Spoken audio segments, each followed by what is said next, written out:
Welcome back students, lawyer belief law academy में आप सभी का एक बार फिर स्वागत है। आज हम पढ़ेंगे कंपनी लॉ का 105वीं सीरीज़ है। चौधरी चरण सिंह यूनिवर्सिटी के सब्जेक्ट कोड है 4001 और आज का जो टॉपिक है वो काइंड ऑफ मीटिंग्स है।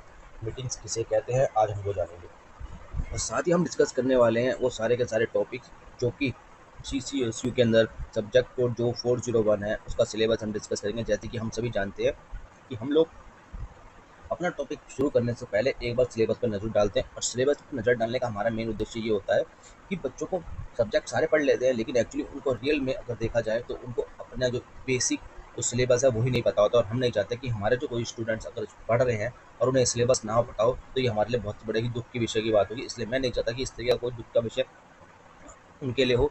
तो आपको मैं पहले सबसे पहले आपको सिलेबस के बारे में बताएंगे कि कंपनी लॉ के अंदर आपके सब्जेक्ट के अंदर आपके अपने सिलेबस में कौन कौन से जो है सिलेबस के अंदर कौन कौन से टॉपिक है जो कि हम पढ़ने वाले हैं। उस पढ़ने के आधार पर हम फिर मेन टॉपिक पर जाएंगे ताकि आपको ये पता चल सके कि आपको आपके टॉपिक के अंदर पढ़ना क्या है और कहाँ से क्वेश्चन आएंगे और कितना पढ़ना है। ये नहीं कि अब क्या क्या जी पढ़ेंगे लेकिन आपके एग्जाम से रिलेटेड जो है आपको वही पढ़ना है, आपके सिलेबस से रिलेटेड वही पढ़ना है। बाकी आप जनरल के लिए पढ़ सकते हैं, पढ़ना कोई बुरी बात नहीं है, लेकिन हाँ एक लिमिटेड टाइम होता है हर चीज़ का। तो पहले हम अब डिस्कस करेंगे कि अपना कि आपका सिलेबस क्या है और सिलेबस के आधार पर फिर हम डिस्कस करेंगे कि आपके। तो चलिए पहले देख लेते हैं सबसे पहले कि फॉर्मेशन ऑफ कंपनी के अंदर हम देखेंगे कि हिस्ट्री ऑफ कंपनी देखेंगे कि लेजिस्लेशन ऑफ इंडिया के अंदर उसका लेजिस्लेशन किस तरीके से। फिर हम देखेंगे पॉइंट नंबर 2 में कि कंपनी का नेचर क्या है, उसकी मीनिंग क्या है, उसकी एडवांटेज डिसएडवांटेज और उसके किस तरीके से उसको फॉर्म किया जाता है, कितनी तरीके की कंपनी होती है और कंपनी की कौन सी कॉर्पोरेट पर्सनैलिटी होती है और कॉर्पोरेट वैल्यू होती है। अगर आप और उसके साथ ही हम देखेंगे कि फिफ्थ पॉइंट में देखेंगे प्रमोशन ऑफ कंपनी देखेंगे कि प्रोमोटर्स कौन होते हैं। उसके बाद प्री इनकॉर्पोरेशन ऑफ कॉन्ट्रैक्ट्स क्या होते हैं, मेमोरेंडम किसे कहते हैं, आर्टिकल ऑफ एसोसिएशन किसे कहते हैं। आपको नेचर देखना होगा, उनका रिलेशनशिप देखना पड़ेगा कि उनके doctrine of ultra wire, doctrine of indoor management, prospectus of statement, prospectus, membership of company, it's acquisition and termination. Membership किस तरीके से आती है, एक्विजिशन किस तरीके से ली जाती है और टर्मिनेट किस तरीके से की जाती है मेंबरशिप। तो अगर आप सभी ने ये सब वीडियोस अगर अपनी नहीं देखी तो आप देख सकते हैं, मैंने इसकी पूरी सीरीज वीडियो बना रखी है, सीरीज बना रखी है, तो वहाँ से आप इसको देख सकते हैं और आप अपने नोट्स बना सकते हैं। चलिए अब देखेंगे कि इसके अंदर हम जब कंपनी मैनेजमेंट के अंदर देखेंगे तो हम देखेंगे कि कॉर्पोरेट कैपिटल किसे कहते हैं। इसके अंदर हम देखेंगे कि शेयर किसे कहते हैं, शेयर कैपिटल क्या होता है, उसका नेचर क्या होता है, कितने प्रकार के होते हैं, उसकी क्या राइट्स होते हैं, उसकी क्या ड्यूटीज़ होती हैं। हम अलॉटमेंट ऑफ शेयर किस तरीके से होता है, ऑल्टरनेशन ऑफ शेयर कैपिटल किस तरीके से होती है, किस तरीके से शेयर कैपिटल बढ़ाया जाता है, किस तरीके से घटाया जाता है। फिर इम्प्लीटेड देखेंगे कि इसमें क्या क्या वेरिएशन है, कौन कौन सी क्लासेस हैं, क्या राइट्स दे रखे हैं। तो ये सारे के सारे हम चैप्टर टॉपिक 2 में पढ़ेंगे। थर्ड फोर्थ टॉपिक के अंदर हम जो देखेंगे कि कंपनी मैनेजमेंट एंड एडमिनिस्ट्रेशन देखेंगे। इसका मतलब ये हुआ कि हम उसके ऑर्गन्स देखेंगे कितनी बारे में डिवाइड होंगे, बोर्ड ऑफ डायरेक्टर क्या होते हैं, कंपनी जनरल मीटिंग क्या होती है, कंपनी की मीटिंग है तो उसका रेजोल्यूशन किस तरीके से होगा, कितने टाइप की कंपनी होती है, क्या कंडीशंस है, क्या वैलिडेटिंग मीटिंग है, क्या प्रोसीजर है, किस तरीके से बुलाई मीटिंग को, किस तरीके से बुलाई जाता है, किस तरीके से रेजोल्यूशन होता है, किस प्रकार से उसका आगे प्रोसेस करते हैं, प्रोसीडिंग किस तरीके से। तो ये हम सब के सब टॉपिक 3 में देखेंगे। फिर देखेंगे कि डायरेक्टर किसे कहते हैं, अब लीगल डायरेक्टर कौन होता है, डायरेक्टर को अपॉइंट कौन करता है। उसके बाद हम देखेंगे कि कंपनी का मैनेजमेंट होता है तो मेजोरिटी किसके पास होती है। उसके बाद है इन्वेस्टिगेशन ऑफ अफेयर, अगर किसी तरीके की कंपनी के अंदर दिक्कत आती है तो इन्वेस्टिगेशन ऑफ अफेयर क्या होता है, रिकंस्ट्रक्शन किस तरीके से किया था, अमलगमेशन किस तरीके से किया था, मतलब कैसे मर्ज किया जाता है। कंपनी लॉ का ट्रिब्यूनल क्या होता है, जब कंपनी को डिस्प्यूट हो जाते हैं या कंपनी के साथ कोई इशू होते हैं लीगल तो उसको कहाँ जाकर डिस्प्यूट को रिजॉल्व किया जाता है। तो कंपनी जो नेशनल कंपनी लॉ ट्रिब्यूनल्स के अंदर करते हैं, कंपोजिशन किस तरीके से होती है, पावर किस तरीके से होती है। तो अगर यहाँ तक आप पहुँच जाएंगे तो आप देखेंगे कि सामने आपको ये यूट्यूब के अंदर आपको दिख रहा होगा कि वीडियो दिख रही होगी स्क्रीन पे, ये हमारा यूट्यूब चैनल है। आप इस यूट्यूब चैनल पर जाकर आप हमारी सारी वीडियोस देख सकते हैं, जो अभी मैंने पीछे के आपको सारे के सारे करीबन टॉपिक बताए हैं। पहले दूसरे 2 पॉइंट तक हमने पहली वीडियो बना चुके हैं। आप वहाँ से इस वीडियो को डाउनलोड कर सकते हैं, देख सकते हैं और अपने नोट्स बना सकते हैं। चलिए अब देखेंगे आखिरी में जो चौधरी चरण सिंह यूनिवर्सिटी का जो सब्जेक्ट है उसके अंदर फोर्थ टॉपिक है wind up of the company. आपको सिर्फ ये 4 टॉपिक ही पढ़ना है जिसके अंदर और वाइंड अप ऑफ कंपनी के अंदर हम देखेंगे कि कंपनी का वाइंड अप कैसे होता है, कंपलसरी वाइंड अप क्यों होता है, किस कंडीशन में वाइंड अप होता है, कि उस समय क्या पोजीशन होती है, वॉलेंट्री वाइंड अप किस तरीके से होता है, वॉलेंट्री मतलब अपनी स्वेच्छा से क्या होती है, किस तरीके से होती है, कितने प्रकार का होता है, उनमें का डिफरेंस क्या होता है, ऑफिशियल लिक्विडेटर किसे कहते हैं, लिक्विडेटर होता है उसका अपॉइंटमेंट किस तरीके से होते हैं। तो और पावर क्या क्या होती है। तो ये सभी चीज़ें हम आज जानेंगे अपने सब्जेक्ट कोड 4001 चौधरी चरण सिंह यूनिवर्सिटी का फोर्थ सेमेस्टर है, एलएलबी का फोर्थ सेमेस्टर है। तो उसके अंदर हम ये सारी पॉइंट जो हमने फोर्थ पॉइंट है, तो फोर्थ के फोर पॉइंट हम डिस्कस करेंगे। सबसे पहले आपको सिलेबस पता होना चाहिए, उसके बाद हम आगे कुछ काम करें तो ज़्यादा बेनिफिट है। तो चलिए अब आगे बढ़ते हैं। अब देखेंगे कि काइंड ऑफ बोर्ड मीटिंग कितने तरीके की होती है। पहली बोर्ड मीटिंग जो होती है वो होती है जब कंपनी का इनकॉर्पोरेशन होता है, जो कंपनी हम गठन करते हैं, तो उसके अंदर 30 दिन के अंदर अंदर हमें एक कंपनी को गठन करना पड़ता है। उसका पर्पस क्या होता है, to approve the initial task. ये सबसे पहला टास्क होता है। सबसे पहले हम सीधा और फर्स्ट ऑडिटर अपॉइंट करते हैं, इशू ऑफ शेयर होल्डर्स करते हैं, issue share to share holders को हम जो हमने जो शेयर्स होते हैं वो इशू करते हैं, अप्रूविंग कंपनी पॉलिसी और जो कंपनी की जो पॉलिसीज है उसे अप्रूव करते हैं। एग्जाम्पल के लिए मान लीजिए XYZ नाम की कोई कंपनी है, कोई नई कंपनी फॉर्मर है, company hold the first meeting, appoint auditor and approve the share certificate. उस दिन मतलब कंपनी शुरू में इनिशिएट हुई, कंपनी AYZ XB से आप कुछ भी नाम रख सकते हैं, वो कंपनी है जो यहाँ पे लिखा हो, जरूरी नहीं आप वही रखना है। आपको अपना कोई भी तरीके का कोई कंपनी है, XYZ नाम की कोई कंपनी है, जब कंपनी का गठन हुआ तो कंपनी सबसे पहले फर्स्ट मीटिंग होल्ड करेगी और वो होल्ड करेगी 30 डेज के अंदर। वो 30 डेज कब होगा, जब आप उसको इनकॉर्पोरेशन करेंगे, जब कंपनी का गठन हो जाएगा। उसके अंदर सबसे पहले ऑडिटर चुना जाएगा, ऑडिटर को अपॉइंट करेंगे, उसे फर्स्ट ऑडिटर के नाम से जानेंगे।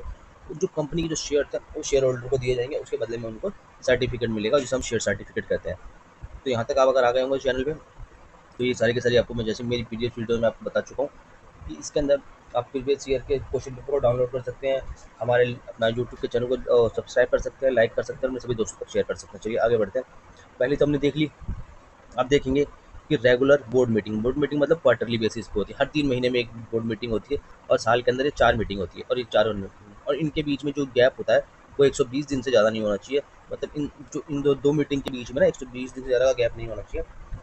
तो अब देख लेते हैं इसका पर्पस क्या होता है इसको करने का। इसका पर्पस ये होता है कि discuss the routine business matter. Business के हम डायरेक्ट जो है डेली बेसिस के जो रूटीन के जो मैटर होते हैं उनको डिस्कस करते हैं, चाहे वो डिस्कस फाइनेंशियल से रिलेटेड हो, नए इन्वेस्टमेंट से रिलेटेड हो, ये किसी भी तरह के कंप्लाइंस हो, मतलब कि कोई परेशानी वगैरह है, कोई लीगल का इशू है, तो उन सभी तरीके की कंप्लाइंस जो मतलब कि डेली बेसिस पे जो किसी तरीके की कंपनी को जो स्ट्रगल्स फेस करने पड़ते हैं उस पर बातचीत होती है। तो फिर उसके बाद हम क्वार्टरली बेसिस पे होती है, चाहे उसके अंदर आप क्वार्टरली बेसिस पे सेल्स रिपोर्ट के बारे में आप बात कर सकते हैं, मार्केटिंग की स्ट्रैटेजी के बारे में बात कर सकते हैं, बजट के ऊपर बात कर सकते हैं। तो ये होती है हमारी दूसरी मीटिंग, जिसे हम रेगुलर या क्वार्टरली मीटिंग भी कहते हैं। ठीक है। थर्ड मीटिंग होती है इमरजेंसी मीटिंग, एडहॉक मीटिंग जिसे कहते हैं। अब एडहॉक मीटिंग क्या आपको पता है कि नाम से ही पता चल रहा होगा कि इमरजेंसी मीटिंग। तो अभी इमरजेंसी मीटिंग रखते हैं कब है, जब जब हमें लगता है कंपनी को ऐसा लगता है कोई ऐसा मैटर कोई अराइज हो गया जो कि अब जिस पर बात करना कंपलसरी है, तो इस मीटिंग का गठन कर लिया जाता है। अब इसको जो है एक शॉर्ट नोटिस पे दिया जाता है। तो शॉर्ट नोटिस में सभी शेयर होल्डर को बता दिया जाता है कि इस तरीके की मीटिंग है, आप सभी को आना है, आप सभी वहाँ पहुँचे, तो फिर पहुँच जाते हैं।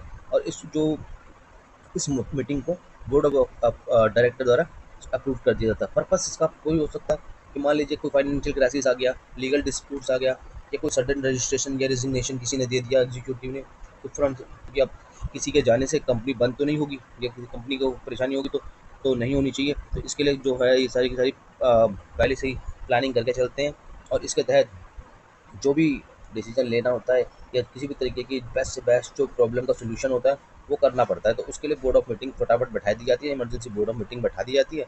तो उसके लिए आपको ये सारे के सारे काम कर लिए जाते हैं ताकि कंपनी वापस अपने नॉर्मल रूटीन में अपने नॉर्मल ट्रैक पे आ सके।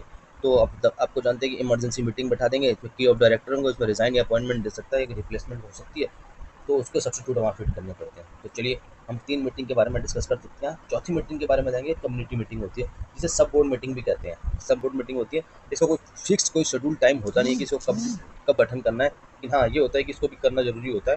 तो इसका पर्पस क्या होता है कि कभी कभी जैसे मान लीजिए इस मीटिंग के अंदर जो पर्पस बेसिकली जो पर्पस होता है कि मान लीजिए ऑडिट हो गया, नॉमिनेशन हो गया किस तरीके का, डिस्कस करना इस पे लाइव मैटर, कोई स्पेशल कोई मैटर है, या कोई सेल से रिलेटेड है, या डाटा राइटर से रिलेटेड है, या फाइनेंशियल स्टेटमेंट से रिलेटेड है, क्राइसिस से रिलेटेड है, तो उसमें कमेटी बैठ के आपस में बात करती है। और ऑडिट कमेटी होती है, उसमें अपना जो मान लीजिए कमेटी जो मीटिंग है वो अलग अलग बेसिक पे हो सकती है, ऑडिट कमेटी भी हो सकती है, स्टेक होल्डर कमेटी भी हो सकती है। तो जिस नाम की जो कमेटी होगी उस कमेटी में बैठ के वो बात करेगी अपने अपने टॉपिक से रिलेटेड, अपने सब्जेक्ट से रिलेटेड। ऑडिट कमेटी होगी तो वो रिव्यू ऑफ फाइनेंशियल स्टेटमेंट, मतलब का जो फाइनेंशियल स्टेटमेंट होगी उसका रिव्यू करेगी कि अपना फंड का फ्लो किस तरीके से है, प्रॉफिट किस तरीके से है, डेटर किस तरीके से है, क्रेडिटर किस तरीके से, सेल बूस्ट हो रही है कि नहीं हो रही है, अपना फाइनेंशियल रिपोर्ट क्या कह रही है, ऑडिट कह रही है, कहीं कहीं लीकेज तो नहीं है। और स्टेक होल्डर कमेटी होगी तो उसमें देखेंगे कि ट्रांसफर ऑफ शेयर हो रहा है कि नहीं हो रहा, ट्रांसफर शेयर का अप्रूवल मिल रहा है कि नहीं मिल रहा, शेयर सर्टिफिकेट इशू है कि नहीं, कॉल्ड अप शेयर की जरूरत तो नहीं है, मतलब किसी भी तरीके की शेयर कैपिटल की नीड तो नहीं है, कोई डिविडेंड इशू करना है कि नहीं करना है। तो सारी की सारी कमेटी में डिस्कस किए जाते हैं। एग्जाम्पल के लिए मान लीजिए एक ऑडिट कमेटी है जो कि फाइनलाइज करती है एनुअल अकाउंट को बिफोर द एजीएम। अब एनुअल जनरल मीटिंग करने से पहले पहले एक ऑडिट कमेटी बैठती है जो कि अपने फाइनेंशियल स्टेटमेंट है उसको वेरीफाई करती है, रिव्यू करती है, ताकि जब एनुअल जनरल मीटिंग बैठाई जाए तो उसमें बैठकर इन सब चीज़ों पे बात कर सकें। हमने देख लिया, 4 कमेटी देख ली है। उसके बाद हम देखेंगे कि आपको प्रीवियस, जैसे कि मैंने बताया कि प्रीवियस ईयर के क्वेश्चन पेपर्स हैं, वो आप यहाँ से डाउनलोड कर सकते हैं। चैनल पे नए हो तो चैनल को सब्सक्राइब कर दिए, और अगर अभी अभी हाल ही में आपने ज्वाइन किया होगा तो आप मेरी प्रीवियस वीडियो जरूर देखें ताकि आपको इसके बारे में अच्छी नॉलेज हो सके। तो फिर आगे बढ़ते हैं। अब हम पाँचवीं मीटिंग पे बात करेंगे जिसे हम कहते हैं एजीएम। एजीएम का, जैसे एजीएम का मतलब ये annual general meeting. Annual general meeting का मतलब होता है, एनुअल मतलब पूरी ईयरली, साल का एक बार, साल में ये मीटिंग होती है। इस मीटिंग में मकसद ये होता है कि एनुअल जनरल मीटिंग होती है और इसकी ज़रूरत पड़ती क्यों पड़ती है, इसके अंदर हम वो डिस्कस करते हैं, वो सारे के सारे पॉइंट है कि हम किस तरीके से किया जाए। अब मतलब कि फाइनेंशियल स्टेटमेंट है उसको अप्रूव करना, डिविडेंड किस तरीके से दिया जाएगा, तो सारे के सारे जो मेन प्लानिंग होती है वो सभी की सारी इसमें बनाई जाती है। एग्जाम्पल के मान लेते हैं, board approve the annual profit and recommend the dividend before presenting them to share holder. इसके अंदर देख लिया जाता है। इस एजीएम के अंदर जो हम देखते हैं, मान लीजिए एक उदाहरण के लिए एजीएम की मीटिंग बैठानी है, इसके अंदर एजीएम की मीटिंग के अंदर हम ये डिस्कस करेंगे कि साल का प्रॉफिट कितना रहेगा, डिविडेंड किस हिसाब से देंगे, और जो हमारे शेयर होल्डर थे उनको किस तरीके से डिविडेंड वगैरह दिया जाएगा। तो सारी की सारी जो डिस्कशन होती है वो जनरल बोर्ड मीटिंग के अंदर होती है। और बहुत से महत्वपूर्ण महत्वपूर्ण फैसले भी लिए जाते हैं। कोई बंदा, इस जैसे मान लीजिए कोई बोर्ड ऑफ डायरेक्टर रिज़ाइन दे रहा है या रिटायर हो रहा है, तो उसके सब्स्टिट्यूट कौन आएगा, किसने शेयर होल्डर्स लिए हैं, किसने अपने शेयर लिए हैं, उनका सब्स्टिट्यूट क्या है, उनकी क्या ड्यूटीज़ है, क्या लाइबिलिटीज़ रह गई हैं, उनका कंपनी का किस तरीके का बैलेंस प्रोग्रामिंग रह गई है, तो वो सारी के सारे ड्यूज़ रह गए हैं। तो उन सभी चीज़ों की बात है एनुअल जनरल बोर्ड मीटिंग में डिस्कस करते हैं। तो हमने जाना यहाँ तक कि 5 तरीके की मीटिंग होती है और पाँचों तरीके की मीटिंग होना ज़रूरी होती है। अब जान लेते हैं बेसिक बेसिक पॉइंट, की पॉइंट हमको क्या दिमाग में रखना है। तो मिनिमम 4 मीटिंग होती है पर साल में, एवरी ईयर, हर क्वार्टर में एक मीटिंग होती है। तो देखिए minimum 4 meeting as per the year, एक साल के अंदर 4 मीटिंग होती है। एटलीस्ट 1/3 ऑफ डायरेक्टर या फिर 2 director whichever is higher must be present. अब हर बार जो कोरम बैठाया जाता है तो उसमें ये देखा जाता है कि 2 डायरेक्टर तो हो या 1/3 ऑफ डायरेक्टर। मान लीजिए 5 डायरेक्टर हैं तो उसका 1/3 डायरेक्टर होना जरूरी है, या फिर कोई 2 डायरेक्टर हो, दोनों में से जो भी हो वो मौजूद होना चाहिए। और अगर मान लीजिए कोई बोर्ड ऑफ डायरेक्टर की मीटिंग बैठा रहे हैं या फिर आप किसी तरीके की एनुअल मीटिंग बैठा रहे हैं, तो उसको 7 डेज़ के अंदर, पहले 7 डेज एडवांस में ये नोटिस देना पड़ेगा कि हम एक जनरल मीटिंग बैठा रहे हैं, आपको उसमें आना है। अगर इन केस इमरजेंसी की है तो शॉर्टर नोटिस पे भी काम चल जाता है। और ये भी याद रखना पड़ता है कि must be record the maintainable for future reference. एक मिनट्स होता है, मिनट्स को रिकॉर्ड किया जाता है कि इस मिनट्स भी रिकॉर्ड किए जाते हैं जिसमें ये लिखा जाता है कि इस बोर्ड ऑफ मीटिंग में क्या क्या बातें हुई, और उन सभी बातों को रिकॉर्ड के तौर पे रखा जाता है, क्योंकि फर्दर जो फ्यूचर में जो रेफरेंस है उसके रूप में इस्तेमाल किया जाता है। तो चलिए दोस्तों, आज के लिए इतना ही। आपको यहाँ तक अगर आप पहुँचते आए हों तो आप सभी का बहुत बहुत धन्यवाद। आप मुझे कमेंट करके बताएं कि आपको ये वीडियो किस तरह की लगी, और आपको कोई चीज़ ना समझ में आए तो मुझे कमेंट कर सकते हैं। और नोट्स के लिए आप मुझसे संपर्क कर सकते हैं, प्रीवियस वीडियो के लिए संपर्क कर सकते हैं, क्रैश कोर्स वगैरह अगर आप करना चाहते हैं तो उसके लिए भी स्क्रीन पर दिए हुए नंबर पर संपर्क कर सकते हैं। जैसे कि हम हर रोज की तरह करंट अफेयर हो तो हमारे करंट अफेयर को आप वहाँ से देख सकते हैं। जुडिशरी से रिलेटेड सारे करंट अफेयर हम डालते हैं। अगर यूपी, और अगर आप यूपी स्टेट और या बिहार स्टेट के और उत्तराखंड स्टेट के स्टूडेंट्स हैं, एस्पिरेंट्स हैं, और आप जुडिशरी की प्रिपरेशन कर रहे हैं या जुडिशरी एस्पिरेंट्स हैं, तो आपके लिए इस करंट अफेयर की सीरीज बहुत महत्वपूर्ण है। तो आप सब देख सकते हैं। जैसे इस टॉपिक के आखिरी में हम एक क्वेश्चन डिस्कस करते हैं जिसका सवाल का जवाब आपको देना होता है। तो आज भी एक टॉपिक है जिसके अंदर आपको मुझे बताना है कि कंपनी क्या होती है और कितनी तरीके की कंपनी होती है, पब्लिक कंपनी, प्राइवेट कंपनी और 1 पर्सन कंपनी। ओह सॉरी, मैंने आप सभी को बता दिया कि किस कंपनी के बारे में बात करनी है। चलिए कोई बात नहीं, लेकिन फिर भी आप मुझे इसके अंदर डिटेल से 500 वर्ड्स के अंदर बताएंगे कि आपने पर कंपनी के बारे में बताएंगे, पब्लिक कंपनी के बारे में, प्राइवेट कंपनी के बारे में और 1 पर्सन कंपनी के बारे में। तब तक के लिए धन्यवाद, फिर मिलेंगे हम आपको अगली क्लास में। Goodbye. मन लगा के पढ़ते रहिए, और किसी भी तरीके के संपर्क में आने पर, समस्या आने पर आप हमसे संपर्क कर सकते हैं। मैं कोशिश करूँगा आपकी मदद करने के लिए। तब तक के लिए धन्यवाद।